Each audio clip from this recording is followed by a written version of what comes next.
Good morning, everyone. This is Professor James Koshar, your Management 368 Business Ethics Instructor of Columbia College, Columbia, Missouri Online Studies. And good morning again. It's, Sunday, the 5th of June. I've got 9:45 a.m. Eastern Standard Time here in Berryville, just south of Winchester. Patsy Cline country, if you keep up with that stuff. Hey, we've just are finishing up on this date. We're finishing up week 1 of our 8-week course. Tomorrow we go into week 2. And again, I like to endeavor to push out these YouTube videos. I wish it was a little bit more interactive, but we've got people all over in different time zones, but at least I can provide this to you.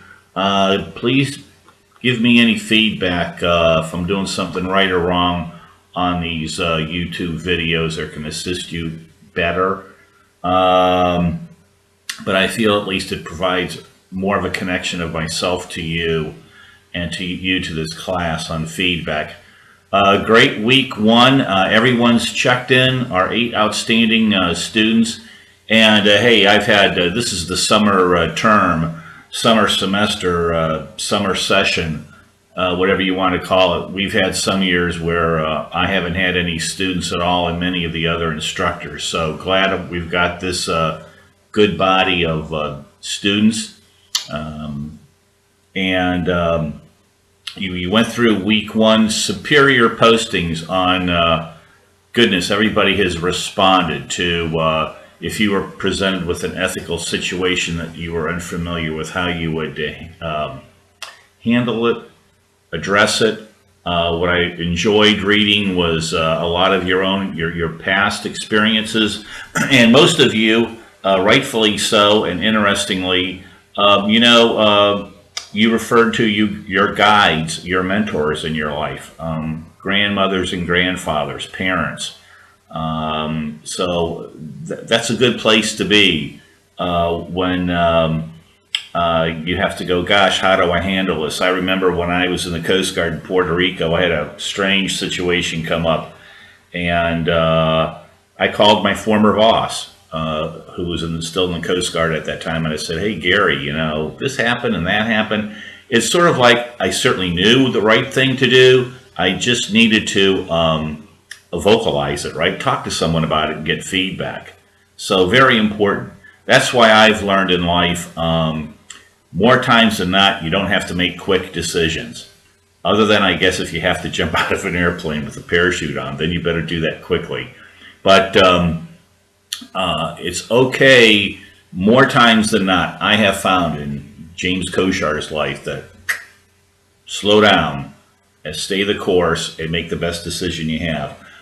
Good job, too, on your great self-analysis papers on where you feel you fall on Kohlberg's scale. Again, my feedback to you on that is that where we fall on that scale of maturity, it's a living document, I like to call it. It's a life living document. We're always changing. We might feel that we're on level 3.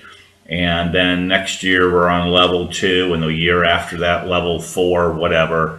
Or, which will usually identify what level you're on, is the situation.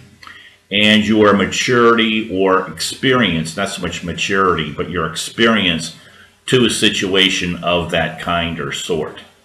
So anyway, please accept that little assignment. I like to call it as a baseline as to where you're at, and from there you can build on it, research, be aware of where you're at on Kohlberg's scale, and think about it a little bit.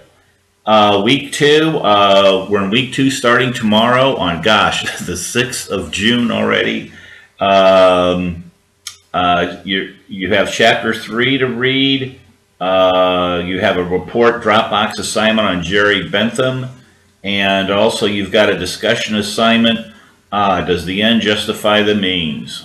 Give examples of when the end justifies the means and when it doesn't. In the news lately, we had our President Obama, visit Hiroshima, And of course, there was a lot of discussions about, well, should he apologize for the dropping of the atomic bomb or not, etc. That's what people are talking about. Does the end justify, does the end justify the means? And that example is usually given a lot.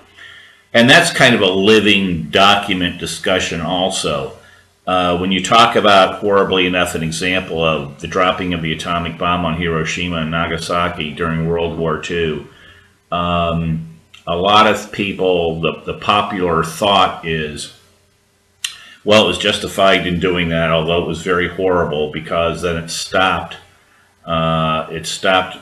World War II and the many more hundreds and thousands of deaths that would have occurred had the Allies landed on the main body of Japan.